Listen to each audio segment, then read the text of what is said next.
डोंबिवली डायमंडच्या राजाच्या नावाने प्रसिद्ध श्री सिद्धिविनायक मित्रमंडळाच्या वतीने सालाबादप्रमाणे यावर्षीही गणेशोत्सव मोठ्या उत्साहाने साजरा होत आहे।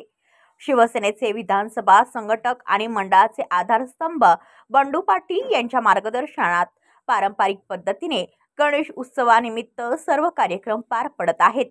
गुरुवारी मंडळात सत्यनारायणाची महापूजा पार पडली। यावेळी दर्शनासाठी डोंबिवलीकरांनी हजारोच्या संख्येने गर्दी केली होती। तसेच हजारो भक्तांनी भंडाराचा सुद्धा लाभ घेतला। डायमंडच्या राजाचे दर्शन घेऊन भक्तांची इच्छा व मनोकामना पूर्ण होत असल्याने भारी संख्येने भक्त दर्शनासाठी येत असतात, असं बंडू पाटील यांनी म्हटले आहे।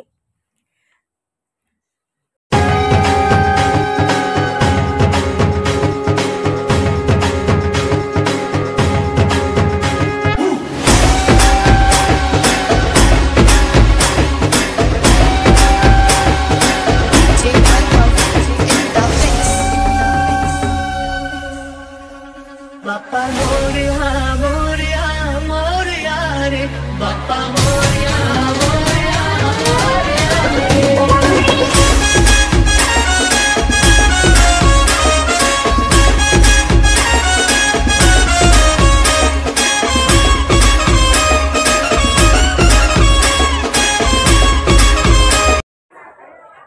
सालाबादप्रमाणे याही वर्षी डायमंडच्या राजाचं आगमन पारंपरिक पद्धतीने म्हणजेच उभं रिंगण माऊलींचं अश्व आणि उभं रिंगण सोहळा अशा पद्धतीने झालं आणि अत्यंत पारंपरिक पद्धतीने शेकडोच्या संख्येने वारकरी तसेच टालकरी तसेच अनेक भाविक या आगमन सोहळ्याला होते। आज या ठिकाणी श्री सिद्धिविनायक मित्रमंडळातर्फे डायमंडच्या राजाच्या ठिकाणी श्री सत्यनारायणाची महापूजा संपन्न झालेली आहे। या परिसरातील हजारो भाविकांनी या ठिकाणी बाप्पाचं दर्शन घेतलं, कारण अनेक भाविकांना या ठिकाणी चांगल्यापैकी अनुभव आलेला आहे।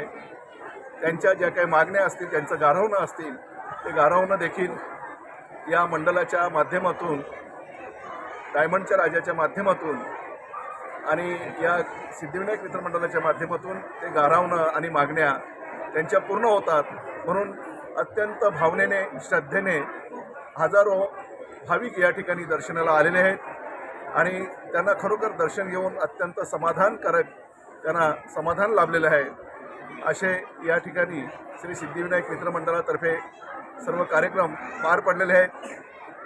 कल्याण लोकसभेचे कार्यसम्राट खासदार संसदरत्न डॉक्टर श्रीकांत शिंदे साहेब आणि या कल्याण ग्रामीणचे लोकप्रिय आमदार माननीय राजेशजी मोरे साहेब आणि अनेक मोठमोठ्या लोकप्रतिनिधींनी सामाजिक कार्यकर्त्यांनी या ठिकाणी उपस्थिती लावलेली आहे। राजाचं दर्शन घेतलेलं आहे। अशा पद्धतीने या ठिकाणी आज श्री सत्यनारायणाची महापूजाचा सोहळा या ठिकाणी संपन्न झालेला आहे। अजूनसुद्धा हजारोच्या संख्येने या ठिकाणी भाविक देवाच्या दर्शनाला येत आहेत। अशा पद्धतीने आज या ठिकाणी हा सोहळा संपन्न झालेला आहे। धन्यवाद।